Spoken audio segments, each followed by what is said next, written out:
নমস্কার। আমাদের সনাতন ধর্মে বেদ, উপনিষদ, পুরাণ প্রভৃতি শাস্ত্রীয় গ্রন্থগুলো অনেক গুরুত্বপূর্ণ যার যার দিক থেকে। আমরা অনেকে জানি না বেদ, উপনিষদ এবং পুরাণ এদের মধ্যে পার্থক্য কি। এ বিষয়ে আমাদের একটি ভিডিও আছে, উপরে আই বাটনে লিংক দেয়া আছে, দেখে আসতে পারেন। এখন যে কথা বলতে চাইছিলাম সে ব্যাপারে বলি। সনাতন ধর্মের 18টি পুরাণ মিলে হয় একটি মহাপুরাণ। এই মহাপুরাণগুলোর একটি হচ্ছে পদ্মপুরাণ। পদ্মপুরাণে একটি উপাখ্যান আছে যেখানে বলা হয়েছে ভগবানের বুকে নাকি লাথি মারা হয়েছিল। কে, কেনই বা ভগবানকে লাথি মারলেন, কিভাবেই বা তিনি এই কাজ করলেন, আর এর কারণে তিনি কি শাস্তি পেয়েছিলেন, চলুন জেনে নেই আজকের ভিডিও থেকে।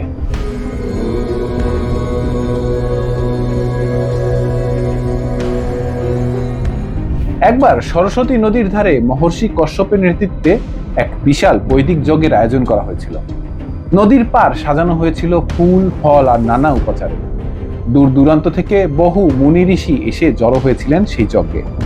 চারদিকে বৈদিক মন্ত্রের ধ্বনি, যজ্ঞের আগুনে আহুতি আর ধূপের গন্ধে এক আলাদা পরিবেশ তৈরি হয়েছিল।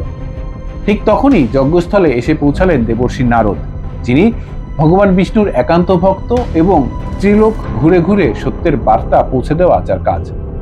নারদকে দেখে তো সব ঋষিরা খুব খুশি হলেন, তাকে সম্মানের সঙ্গে বসতে দিলেন, আর তারপর শুরু হলো তাদের ভেতরে শাস্ত্র নিয়ে গভীর আলোচনা। বেদ, উপনিষদ আর পুরাণের নানা কথা চলছিল। হঠাৎ আলোচনা চলাকালীন নারদ একটি ব্যাপারে প্রশ্ন করলেন যে এই যে এত বড় যজ্ঞ হচ্ছে, আসলে এতে কে খুশি হবেন? এই প্রশ্ন শুনে তো একেবারে সবাই চুপ করে গেলেন, কারণ সবাই বুঝে গিয়েছিলেন যে এই প্রশ্ন শুধু যজ্ঞ নিয়ে নয়, বরং এর ভেতরে লুকিয়ে আছে বড় একটি প্রশ্ন যে ব্রহ্মা, বিষ্ণু আর মহেশ্বর এই ত্রিদেবের মধ্যে আসলে কে শ্রেষ্ঠ। কিন্তু এমন প্রশ্নের উত্তর দেওয়া মোটেও সহজ কথা নয়, সেটা সবাই জানতেন। তাই অনেক ভেবেচিন্তে ঋষিরা ঠিক করলেন এই প্রশ্নের মীমাংসা করতে হলে মহর্ষি ভৃগুর কাছেই যেতে হবে, কারণ ভৃগু ঋষি ছিলেন তীক্ষ্ণ বুদ্ধির অধিকারী, নিরপেক্ষ বিচারক এবং তপস্যা ও জ্ঞানে অতুলনীয়। তিনি একাধারে সপ্তঋষিদের একজন, জ্যোতিষশাস্ত্রে অসাধারণ পাণ্ডিত্য সম্পন্ন, ভার্গব বংশের প্রতিষ্ঠাতা, প্রজাপতি ব্রহ্মার সন্তান এবং প্রখ্যাত ভৃগু সংহিতা গ্রন্থের প্রণেতা। সিদ্ধান্ত নিলেন যে তাদের সেই কঠিন প্রশ্নের উত্তর খোঁজার দায়িত্ব মহর্ষি ভৃগুর হাতেই তুলে দেওয়া হবে। ঠিক হলো ভৃগু ঋষির সদ্গুণের মানদণ্ডে বিচার করবেন ব্রহ্মা, বিষ্ণু ও মহেশ্বরের মধ্যে কে প্রকৃতপক্ষে শ্রেষ্ঠ। তাই জানার জন্য প্রথমে তিনি যান দেবলোকে ব্রহ্মার কাছে। কিন্তু ব্রহ্মাকে পরিপূর্ণ সম্মান না দেখানোয় ব্রহ্মা ভৃগুর উপরে ক্ষেপে যান এবং তাকে বের করে দেন, এবং পরবর্তীতে সাবধান করে দেন যে ভবিষ্যতে এমন হলে তিনি আর ভৃগুকে ক্ষমা করবেন না। এরপরে তিনি পিতার কাছ থেকে বিদায় নিয়ে দেবাদিদেব মহাদেবের কাছে যান। তখন দুর্গম কৈলাস পর্বতের শিখরে বসে ধ্যানমগ্ন হয়েছিলেন দেবাদিদেব মহাদেব, আর বাইরের প্রহরায় ব্যস্ত ছিলেন নন্দী মহারাজ। ভৃগু ঋষি নন্দী মহারাজকে বললেন তার দেবাদিদেবের সাথে সাক্ষাতের অভিপ্রায় সম্পর্কে, কিন্তু আপত্তি করলেন নন্দী মহারাজ। মহর্ষি ভৃগুর নন্দীর বাধা উপেক্ষা করে উপস্থিত হলেন ধ্যানরত মহাদেবের কাছে।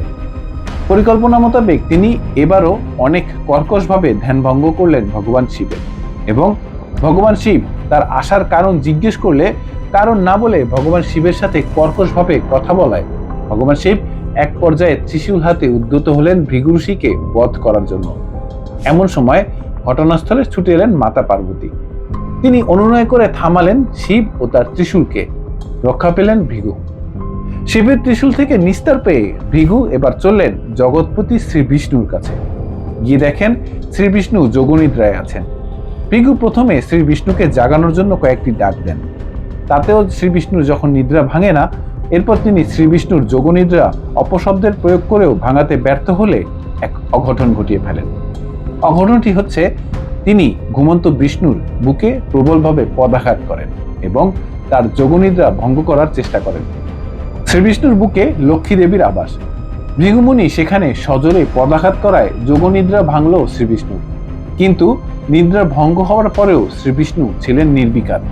তিনি ভৃগুমুনির পা ধরে কোমলভাবে হাত বোলাতে বোলাতে বললেন, হে মুনিবর, আমার বক্ষে পদাঘাত করার ফলে আপনি যদি আপনার পায়ে পীড়া বা ব্যথা অনুভব করে থাকেন তাহলে আমি দুঃখিত। এভাবে ভৃগুর পায়ে হাত বুলিয়ে দিতে দিতে শ্রীবিষ্ণু ভৃগুর পায়ের পাতার চক্ষুর উপর চাপ দিয়ে তা নষ্ট করে দেন। কারণ সেই চোখ ছিল তার জ্ঞানের অহংকারের প্রতীক। এই ঘটনার পর বিষ্ণুর সাথে কথোপকথনে ভৃগু জানতে পারেন তার ভুলটা আসলে কি ছিল। সুপ্রিয় দর্শক, পুরাণের এই গল্পের শিক্ষা হলো কোনো কিছুর জন্য অহংকার করতে নেই। যে যা নিয়ে অহংকার করবে সেটা সে হারাবেই। এজন্যই বলা হয় অহংকার পতনের মূল, অর্থাৎ অহংকার হলো হারানোর মূল। কিন্তু এটাই কি শুধু এই গল্পের মূল শিক্ষা? না দর্শক, তা নয়। এই গল্পকে অনেকে অন্যভাবে উপস্থাপন করে বলেন যে ব্রহ্মা, বিষ্ণু, মহেশ্বর এদের মধ্যে কে শ্রেষ্ঠ তা নিয়ে একদল ঋষির মধ্যে তর্ক হয়। সেই ঋষিরা সেটা জানার জন্য ভৃগুর কাছে যায়। ভৃগু তা নির্ণয় করার জন্য সেই তিনজনের কাছে যায়, এবং যেহেতু বুকে লাথি মারায় বিষ্ণু তার সাথে খারাপ ব্যবহার করেনি, সেহেতু ভৃগু পৃথিবীতে এসে রায় দেয় যে বিষ্ণুই শ্রেষ্ঠ।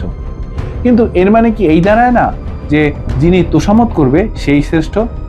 কিন্তু ভৃগু ঋষি যে অহংকার বশত ব্রহ্মা ও শিবের সাথে অসম্মানজনক আচরণ করলো, তার কি হবে? শ্রীমদ্ ভগবদ গীতার 10 নম্বর অধ্যায়ের 25 নং শ্লোকে শ্রীকৃষ্ণ বলেছেন, মহর্ষিনাং ভৃগুরুহং, অর্থাৎ মহর্ষিদের মধ্যে আমি ভৃগু। এখানে শ্রীকৃষ্ণ বললেন মহর্ষিদের মধ্যে তিনি ভৃগু।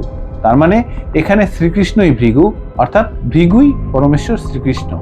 অন্যদিকে শ্রীকৃষ্ণ বিষ্ণুর অবতার, অর্থাৎ বিষ্ণুই যেমন শ্রীকৃষ্ণ তেমনি বিষ্ণুই ভৃগু। সুতরাং বিষ্ণু নিজেই এখানে দ্বৈত চরিত্রে অভিনয় করে নিজেই নিজের বুকে লাথি মেরে আমাদের শিক্ষা দিচ্ছেন।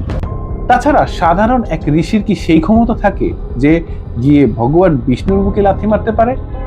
সুপ্রিয় দর্শক, আমাদের শাস্ত্রে বলা হয়েছে ধর্ম রক্ষতি রক্ষিত হও, অর্থাৎ যে ব্যক্তি ধর্মকে রক্ষা করে ধর্ম শেষ পর্যন্ত তাকে রক্ষা করে। যে মুহূর্তে ক্ষমা, সংযম ও ন্যায় পরিত্যাগ করে অহংকার জায়গা নেয়, সেই মুহূর্ত থেকেই ধর্ম দুর্বল হয়ে পড়ে। আর যখন মানুষ ধর্মের এই সূক্ষ্ম মর্ম বুঝে নিজের আচরণকে শুদ্ধ করে, তখনই সে নিজেই হয়ে ওঠে ধর্মের ধারক। প্রশ্নটা তাই আজও আমাদের সামনে রয়ে যায়, আমরা কি কেবল ধর্মের নাম নিচ্ছি, নাকি সত্যিই ধর্মকে বাঁচিয়ে রাখছি আমাদের চিন্তা, কথা ও কর্মের মাধ্যমে? দর্শক হিসেবে এই প্রশ্নের উত্তর খোঁজাই হয়তো এই গল্প শোনানোর আসল উদ্দেশ্য। সবাই ভালো থাকবেন। নমস্কার।